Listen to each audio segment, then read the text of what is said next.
his wife Layla, in a quiet house inside the city. Their life was simple and stable. Salem worked in a small shop during the day, while Layla took care of the house and loved gardening and flowers. But despite their quiet life in the city, there was another place for them. An old and mysterious place. That place was the old field that Salem had inherited from his father. The field was about an hour away from the city, on the edge of a nearly abandoned village. The road leading to it passed through wide lands and old trees, as if time had stopped there many years ago. In the middle of the field stood a small old house built by Salem's father decades ago. The house was simple: a bedroom, a small sitting room, and an old kitchen with an iron stove. Every month, Salem and Layla would go to the field and spend 2 days there. They always said the place was peaceful and quiet, far from the noise of the city. But the truth was that Salem always felt something strange there, something he couldn't explain. One day, they arrived at the field at sunset. The sky was turning orange, and the air was slightly cold. Tall trees surrounded the place, and the wind moving through them made a strange whistling sound. Layla said while looking around, "I love this place. It's so peaceful." Salem smiled, but he didn't reply. He was staring at the distant trees, as if he was searching for something. After entering the house, Salem lit the stove while Layla started preparing tea. They sat near the window, drinking tea and listening to the sound of the wind. But Salem noticed something strange. There was movement between the trees. At first, he thought it was just branches moving because of the wind. But the movement was different, as if someone was standing between the trees, then hiding. Salem moved closer to the window. The darkness had started to grow, but the moon was lighting the field slightly. And then, Salem saw something that froze him in place. A very tall shadow was standing near one of the trees. It wasn't moving. It was just standing there. Salem said in a low voice, "Layla, come here." Layla approached the window and asked, "What is it?" Salem pointed toward the trees and said, "There's someone standing there." Layla looked for a long moment, then said, "There's no one there, Salem." Salem looked again, but the shadow had disappeared. He stepped back, feeling chills across his body. Layla smiled and said, "Maybe you're tired from the trip." Salem nodded, but he wasn't convinced. That night, after Layla fell asleep, Salem stayed awake for a while. He could hear the wind outside and the sound of trees rubbing against each other. But suddenly, he heard soft footsteps in the field. Slow footsteps, walking through the grass. Salem slowly approached the window again. He opened it slightly and looked outside. The moon was in the sky, and the field was completely silent. Then, between the distant trees, a shadow passed quickly, like someone running, then disappearing. Salem quickly closed the window. His heart was beating fast. He looked at his sleeping wife and thought, "Tomorrow I'll search the field. There must be someone coming here." But he didn't know that what he saw that night was not human. The next morning, Salem woke up early. Sunlight entered through the small window and lit the room as if nothing had happened the night before. But Salem had not forgotten what he saw. The tall shadow between the trees was still stuck in his mind. He went outside to the field, looking around carefully. The ground was slightly wet from the morning dew, and the grass moved gently with the breeze. Salem walked toward the place where he had seen the shadow the night before. As he got closer to the trees, he felt something strange, an unnatural silence. Even the birds that usually sang in the morning were absent. He stood near the big tree where the shadow had been. He looked around. Nothing. But suddenly he noticed something on the ground. Footprints. They were long and strange, as if someone had walked slowly across the field. But the strange thing, the footprints suddenly stopped in the middle of the ground, as if the person had disappeared. Salem whispered to himself, "How could they just vanish like that?" At that moment, he heard Layla calling him from afar. "Salem, where are you?" He returned to the house, but he didn't tell her about the footprints. He was afraid she would think he was imagining things. As the day passed, Salem tried to forget what had happened. He and Layla spent time cleaning the small house and arranging some farming tools. Layla seemed happy working in the field, while Salem kept watching the trees from time to time. As evening approached, that strange feeling returned again. The sun disappeared behind the hills, and the shadows became longer.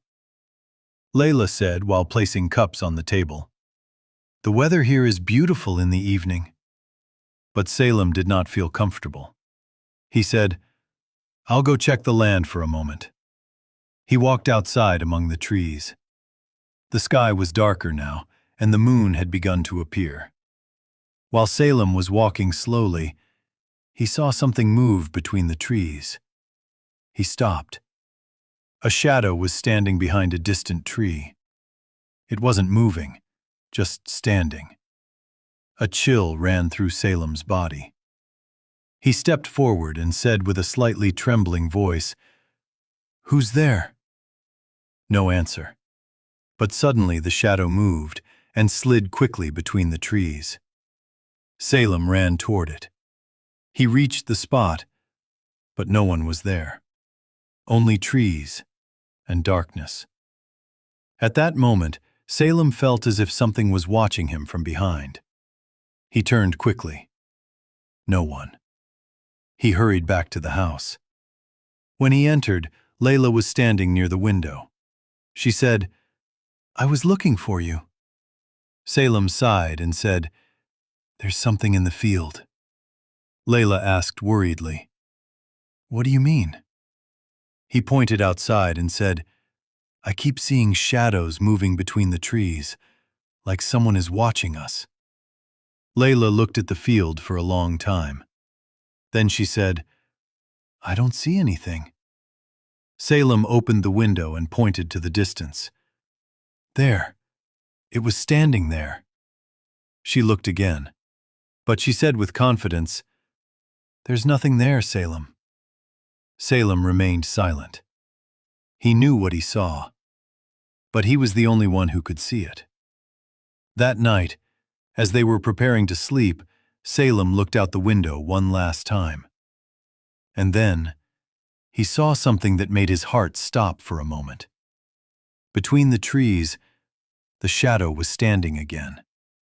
But this time, it was looking directly at the house. And the most terrifying thing, it didn't disappear. It remained standing there, as if it was waiting for something. Several hours passed after that night, but Salem could not sleep well. He kept turning in his bed, thinking about the shadow that had stood between the trees, as if it was watching the house. In the morning, he tried to act normal in front of Layla. He didn't want to scare her, especially since she had not seen anything strange yet. Layla said while preparing breakfast, "Today we should clean the house a bit. Everything here is old and dusty." Salem smiled and said, "That's a good idea." The two of them started cleaning the small house. Layla wiped the table and arranged the cups, while Salem gathered some old farming tools and placed them on the shelves. The house was very quiet. So quiet that even the smallest sound could be heard clearly.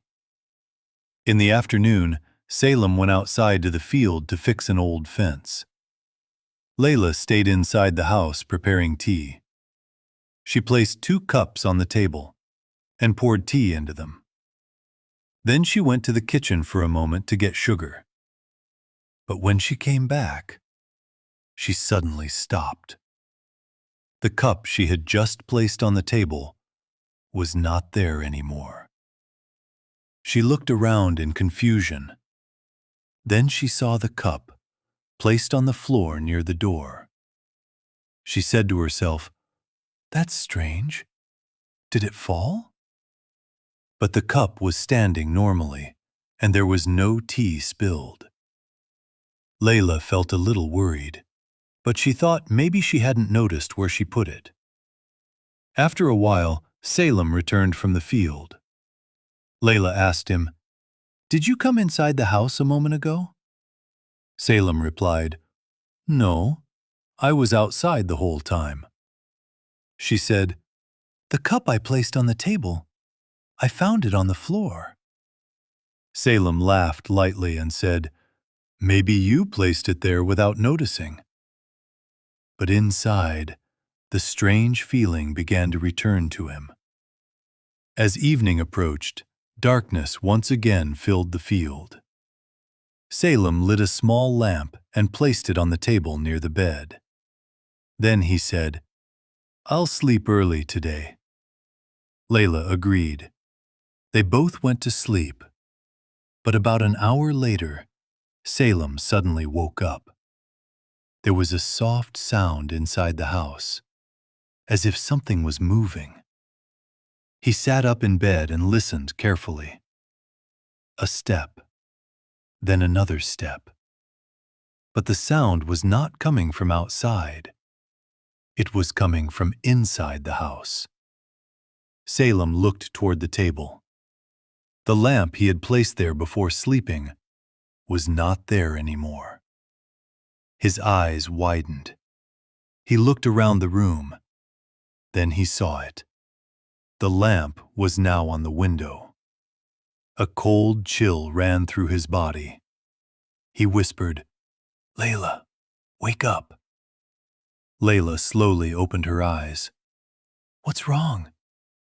Salem pointed toward the window. "Did you put the lamp there?" Layla looked at the lamp in surprise. "No, you put it on the table." Silence filled the room. Suddenly, a soft scraping sound came from the kitchen, as if something was moving on the floor. Salem slowly stood up and grabbed a wooden stick near the door. He told Layla, "Stay here." He walked slowly toward the kitchen. His heart was beating loudly. He suddenly opened the kitchen door. But no one was there. Only a small chair that used to be in the corner was now standing in the middle of the room. Salem froze as he stared at it. He was sure it had not been there before. He returned to the bedroom, feeling uneasy. Layla asked, "Is someone there?" He replied quietly, "No," but the chair moved. Fear began to enter Layla's heart for the first time. She said nervously, "Salem, this place is becoming strange." But the most terrifying thing had not happened yet. While they were talking, a soft sound came from the table. They both looked at it. Slowly, the cup began to move by itself. It moved a few centimeters, then stopped. Salem and Layla froze in place. No one touched the cup, yet it moved. Layla said with a trembling voice, "Did you see that?" Salem replied, "Yes." At that moment, they heard slow footsteps on the roof of the house. Step, then another step, as if something was walking above them. Salem looked at the ceiling and realized that what was happening in this field was not normal at all. And that night, was only the beginning of the most terrifying events they would face. That night passed very slowly after the cup moved by itself. Neither Salem nor Layla could fall asleep easily. They looked at each other nervously, as if both of them were waiting for something else to happen. Layla said in a quiet voice, "Maybe there are mice in the house." But Salem slowly shook his head and said, "Mice don't move cups, and they don't place lamps on windows." Silence filled the room. The air was cold, and the wind was hitting the wooden walls of the house with a soft sound. The small lamp lit the room with a weak yellow light, making the shadows move across the walls. Salem said, "Try to sleep. Tomorrow we will leave early." Layla closed her eyes, trying to calm herself. After a short time, sleep finally overcame them. But a little after midnight, Salem suddenly woke up. He didn't know why. He slowly opened his eyes. The room was darker than before. The lamp had gone out. Salem sat up in bed, trying to see in the darkness. Then he noticed something strange. There was a heavy breathing sound inside the room. It was not Salem's breathing, and it was not Layla's. It was someone else's. Salem felt his heart begin to pound strongly. He reached his hand and gently woke Layla. He whispered, "Layla, wake up." Layla opened her eyes, confused. "What happened?" Salem whispered, "Do you hear that?" They both stayed silent for a moment. And then Layla heard it too. Slow, heavy breathing, as if someone was standing close to them. Layla slowly raised her head and looked around the room. Suddenly, her breathing stopped. She whispered in fear, "Salem." He replied quietly, "What?" Her trembling hand slowly pointed toward the corner of the room. She said in a barely audible voice, "There." Salem looked where she was pointing. At that moment, the blood in his veins seemed to freeze. In the corner of the room, there was a very tall black figure. It was not a normal human. It was taller than the door, and its head almost touched the ceiling. Its features were unclear, only a dark body and two glowing eyes in the darkness. It stood there without moving, watching them. Layla began to tremble violently. She whispered, "What is that?" Salem couldn't answer. He couldn't even speak. Suddenly, the figure took a step forward. At the same moment, the table shook violently. The cup fell to the ground. Then the chair moved by itself and flipped over. Layla screamed. Salem grabbed her hand as fear filled his heart. The dark figure was slowly approaching the bed. Every step it took made the wooden floor creak. Step, then another step. Suddenly, the kitchen door opened by itself, and the light completely went out. The room became dark except for the faint moonlight coming through the window. In that dim light, Salem saw something terrifying. The black figure was bending slightly toward them, as if it wanted to come closer. Layla screamed while holding Salem. "Salem, do something!" At that moment, Salem remembered something his father had told him long ago. If you feel fear in a strange place, recite the Quran. Salem closed his eyes for a moment and began to recite with a trembling voice. Allah, there is no deity except Him, the ever-living, the sustainer of existence. It was Ayat al-Kursi. Layla repeated the words after him while crying, and as soon as Salem started reciting, something strange happened. The black figure stopped moving. Then it slowly stepped backward. Salem continued reciting with a louder voice. Suddenly, A loud creaking sound filled the room. Then, the figure disappeared completely. Silence fell over the place. There was no more breathing sound, no movement, only the sound of the wind outside the house. Salem and Layla sat on the bed, trembling. They now knew one thing for certain. What was in that